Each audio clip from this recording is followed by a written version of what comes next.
거짓 종교에도 이적과 기사가 나타날 수 있다. 거짓 종교에도 이적과 기사가 나타날 수 있다라는 제목으로 말씀 전하겠습니다. 오늘 본문 말씀을 보시면 그 우상을 숭배하도록 유혹하는 거짓 선지자와 꿈꾸는 자를 죽이라라고 말씀하고 있습니다. 그 이유는 그 여호와 하나님을 배반하도록 이들이 이끌고 있기 때문입니다. 5절 말씀해 보시면 그런 선지자나 꿈꾸는 자는 죽이라. 이는 그가 너희를 애굽 땅에서 인도하여 내시며 종되었던 집에서 속량하신 너희 하나님 여호와를 배반하게 하려 하며라고 기록하고 있습니다. 이들이 이처럼 하는 이유는 그들이 사탄에게 속하였기 때문입니다. 사탄에게 속하였기 때문에 어떻게 하든지 하나님의 백성들이 하나님을 섬기는 것이 아니라 우상을 섬기도록 미혹하고 배반하도록 하는 것을 볼 수가 있다는 것입니다. 이러한 본문 말씀을 통해서 하나님께서 우리에게 주시는 영적 교훈을 살펴보도록 하겠습니다. 첫째, 오늘 말씀 제목처럼 거짓 종교에도 이적과 기사가 나타날 수가 있다는 것입니다. 1절로 3절 말씀을 보시면 모세는 이스라엘 백성들에게 그들 중에 선지자나 꿈꾸는 자가 일어나서 이적과 기사를 행하며 그들이 알지 못하는 다른 신을 섬기자고 할지라도 그들의 말을 청종하지 말라라고 경고하고 있습니다. 이러한 사실을 통해서 거짓 종교에도 이적과 기사가 나타날 수 있다라는 것을 우리는 알 수가 있습니다. 이처럼 그 이적과 기사라는 것은 참 종교인 기독교에서만 일어나는 것이 아니라 세상의 모든 거짓 종교에서도 얼마든지 나타날 수 있다라는 것을 알 수가 있습니다. 왜냐하면 세상의 모든 이 거짓 종교의 그 배후에는 이 사단이 있고, 사단은 사람이 가지지 못한 큰 능력을 가지고 있어서 사람들을 놀라게 할 만한 많은 이적과 기사를 행할 수가 있기 때문입니다. 그렇기 때문에 성도는 이적과 기사가 나타나는 그러한 것으로 인해서 참 종교와 거짓 종교를 구분해서는 안 된다는 것입니다. 만일 여러분들이 이적과 기사를 가지고 참 종교와 거짓 종교를 구분하게 된다면 필연적으로 거짓 종교의 유혹에 말려들 그러한 가능성이 크다는 것입니다. 사실 이 거짓 종교일수록 하나님의 말씀을 의지하려 하기보다는 이적과 기사를 더 의지한다는 것입니다. 그 이유는 하나님의 말씀보다는 눈에 보이는 이적과 기사가 사람의 마음을 사로잡기가 더 쉽기 때문입니다. 그렇기 때문에 이적과 기사가 많이 나타난다고 해서 그것이 참 종교다라고 생각해서는 안 된다는 것입니다. 참 종교는 이적과 기사로 구분하는 것보다는 오직 하나님의 말씀을 기초로 하고 있기 때문입니다. 아무리 이적과 기사가 빈번하게 나타난다고 할지라도 하나님의 말씀에 기초하지 않고 사람의 생각이나 아니면 다른 세상적인 그 무엇에 기초하고 있다면 그 종교는 거짓 종교입니다. 이 거짓 종교일수록 이 행사라든지 그런 것들이 화려하지 않습니까? 이 대학교 안에도 많은 이런 이단 동아리들이 들어와 있는데 IVF 비슷한 IYF를 해가지고 이런 그 이단 종교에서 이 구원파가 이 IYF라는 그런 이름을 가지고 대학생들을 이렇게 미혹하고 있습니다. 그런데 미혹하는 그 방법이 무엇이냐면 학생들을 동아리로 이렇게 모집해서 그 외국 이런 단기 선교라는 그런 그 이름으로 그 외국 여행을 시켜주면서 그 학생들을 미혹하는 그러한 일들이 사실은 이 대학 안에 많이 일어나고 있는 것을 우리는 이렇게 볼 수가 있습니다. 이처럼 거짓 종교일수록 화려한 그런 행사들을 통해서 또 눈에 보이는 그런 이적과 이런 기사들을 통해서 많은 이런 하나님의 백성들을 미혹하고 있다는 것입니다. 그렇기 때문에 그 하나님의 말씀을 기초하지 않는 신앙, 눈에 보이는 그런 것을 추구하다 보면 결국 이 참 종교에서 떠나서 거짓 종교에 미혹될 확률이 상당히 높다는 것이죠. 이 기도원에서 이렇게 열심히 기도하는 것은 참 좋습니다. 그렇지만 이 기도원을 이렇게 너무 좋아하는 그러한 성도들의 이 공통적인 모습을 보면은 눈에 보이는 그러한 것들을 추구하는 그런 경향이 있고, 또 자신이 원하는 그러한 이런 말씀만을 들으려고 하는 그러한 이 모습이 보이고 있다는 것이죠. 왜냐하면 기도회는 여러 이런 목사님들이 와서 말씀을 전하는 것을 볼 수가 있는데, 거기에 오는 많은 목사님들 중에서 어떤 때는 이 성경에 벗어난 그러한 이런 말씀을 이렇게 가르치는 그러한 경우도 심심치 않게 이렇게 보게 됩니다. 그런데 그러한 말씀을 또 이렇게 좋아하는 그러한 성도들도 있다는 것이죠. 그러니까 자신의 이 구미에 맞는 그러한 말씀을 쫓아서 가는 그러한 사람들을 이렇게 볼 수가 있는데, 그러한 부분들은 우리가 조심할 필요가 있습니다. 하나님의 말씀은 된다는 말씀보다는 안 된다는 말씀이 더 많습니다. 그 이유는 인간은 언제든지 이 하나님을 대적하려는 그러한 이런 제 본성을 가지고 있기 때문에, 또 육신의 정욕을 행하고 싶은 그러한 마음이 너무나 강하기 때문에 하라는 그러한 하나님의 말씀보다는 그 하지 말라는 그러한 말씀에 대해서 이 듣기 싫어하는 그런 경향이 있기 때문에 자신이 원하는 그런 말씀을 추구하려고 한다는 것이죠. 또한 눈에 보이는 그런 것들을 추구하다 보면 반드시 이 거짓 종교에 미혹될 그런 가능성이 크기 때문에 우리는 조심할 필요가 있다는 것입니다. 두 번째는 사탄은 자신을 광명의 천사로 가정한다는 것입니다. 1절에서 3절에서 말하는 선지자나 꿈꾸는 자는 참 선지자를 의미하는 것이 아닙니다. 이스라엘 백성들을 미혹하기 위해서 선지자로 가장한 그 사탄의 졸개들, 즉 거짓 선지자를 의미하고 있다는 것입니다. 이들은 하나님께서 세운 그러한 선지자가 아니란 것이죠. 그러니까 자신의 의지대로 일어나서 이 사탄의 이런 졸개로서의 그러한 역할을 이렇게 충분히 하고 있는 것을 1절 말씀을 통해서 우리는 알 수가 있습니다.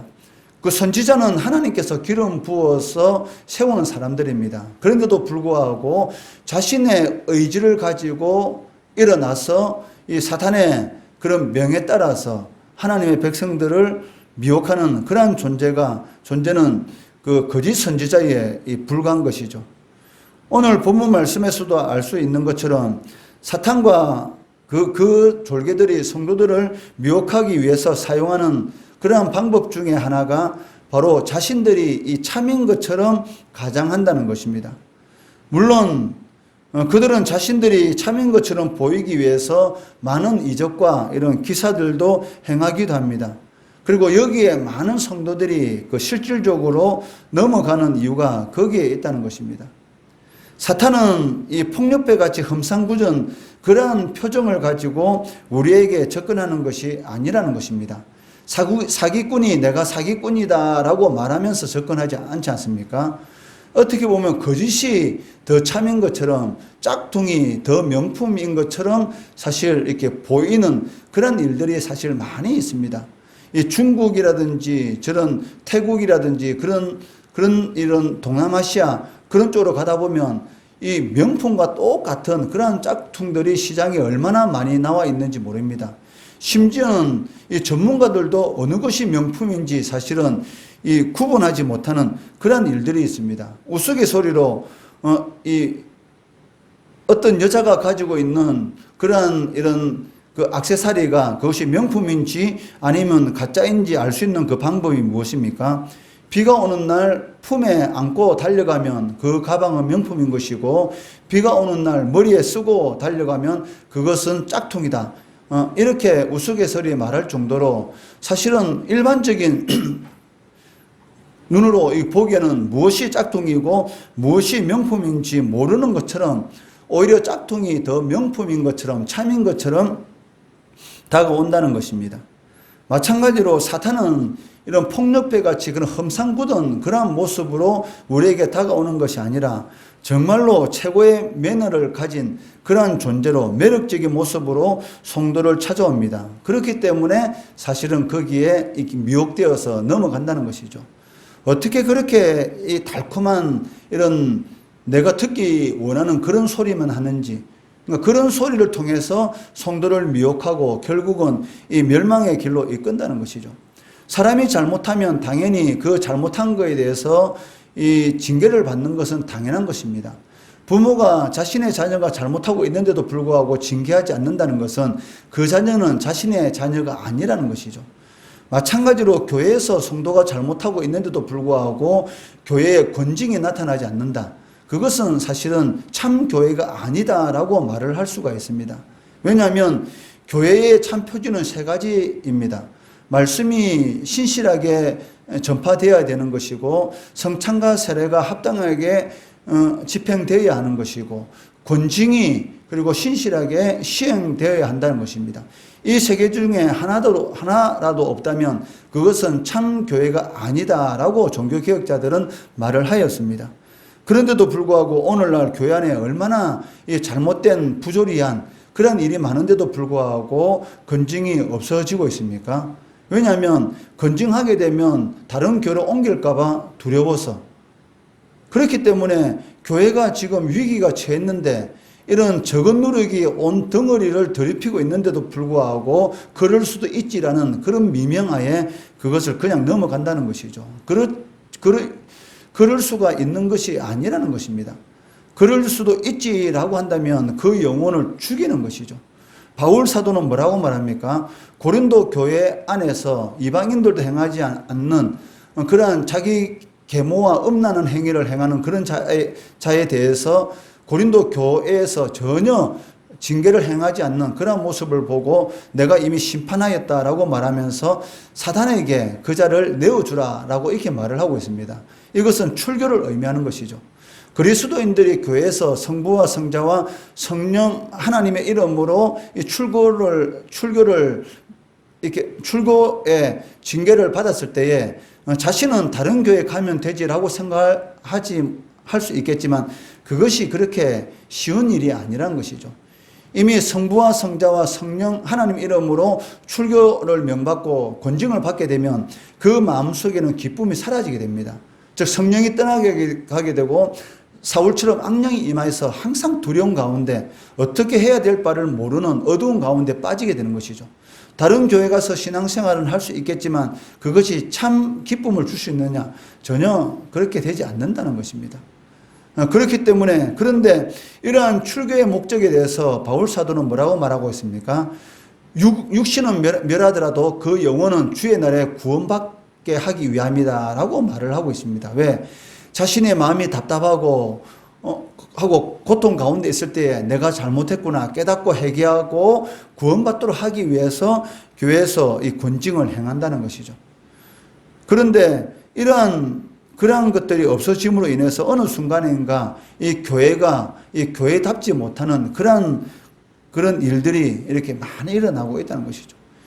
이 부정교의 그런 이 기록된 역사를 보면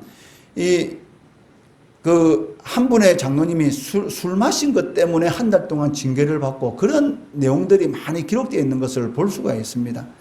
이처럼 그러한 이런 올바른 징계, 성경에 기초한 그런 징계를 통해서 교회의 거룩성이 이렇게 유지되는 것을 이렇게 볼 수가 있다는 것이죠. 그런데 오늘날 좋은 것이 좋은 것이다 라는 사람이 듣기 좋은 그러한 소리를 통해서 성도들의 신앙을 이렇게 죽이고 사단이 교회 안에 역사하는 그런 경우가 너무나 많다는 것이죠. 이처럼 사단은 우리들이 듣기 좋은 소리 그리고 최고의 매력적인 그런 모습으로 성도를 찾아와서 이렇게 미혹하고 있습니다. 그렇기 때문에 우리가 마음에 드는 그런 말씀만 들으려고 한다면 거의 100% 이 사단에게 넘어질 확률이 높다는 것이죠. 왜? 듣기 싫은 소리가 어떻게 보면 양약이 될 확률이 너무나 높다는 것이죠. 그리고 말씀을 들을 때 어떠한 말씀이 나에게 찔리면다. 그것은 하나님께서 나에게 그것을 고치라고 주는 메시지일 수도 있다는 것입니다.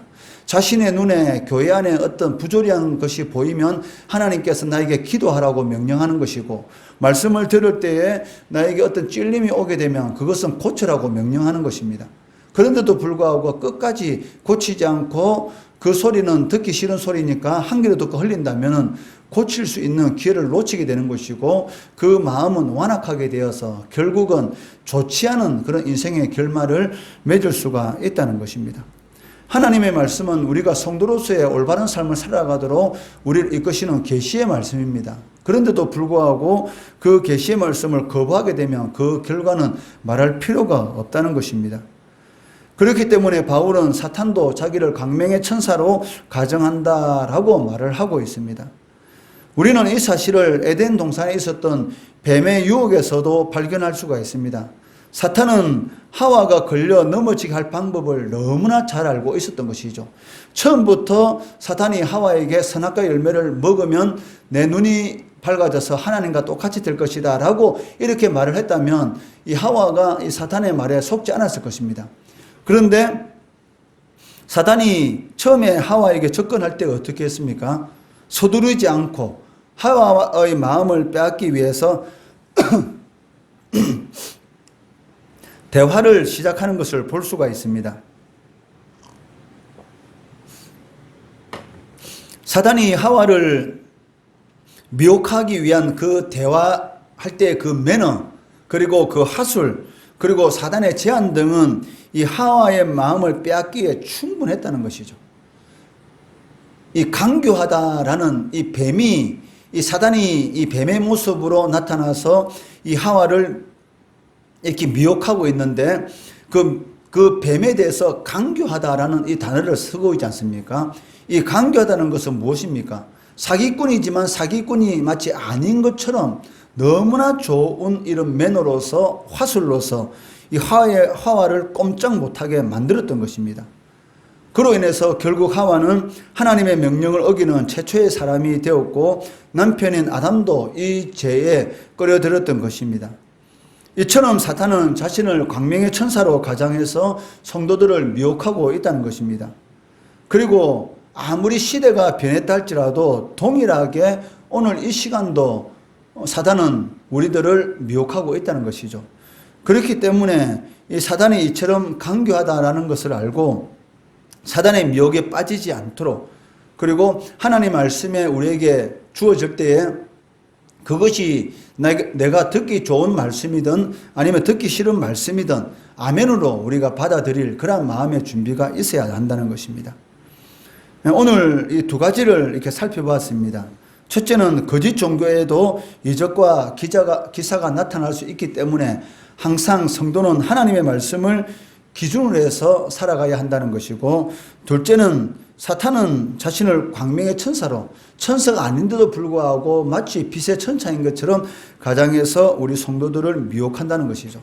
그렇기 때문에 우리가 항상 깨어 기도해야 되는 것이고 말씀에 기초해서 분별해야 된다는 것입니다. 이것을 꼭 명심하고 사단의 미혹당해서 이런 그 인생에 어려운 일을 겪지 않는 하나님의 말씀을 기준으로 해서 모든 것을 판단할 수 있는 우리의 삶이 될 수 있는 그런 성도의 삶 살아가시기를 주의 이름으로 축원합니다.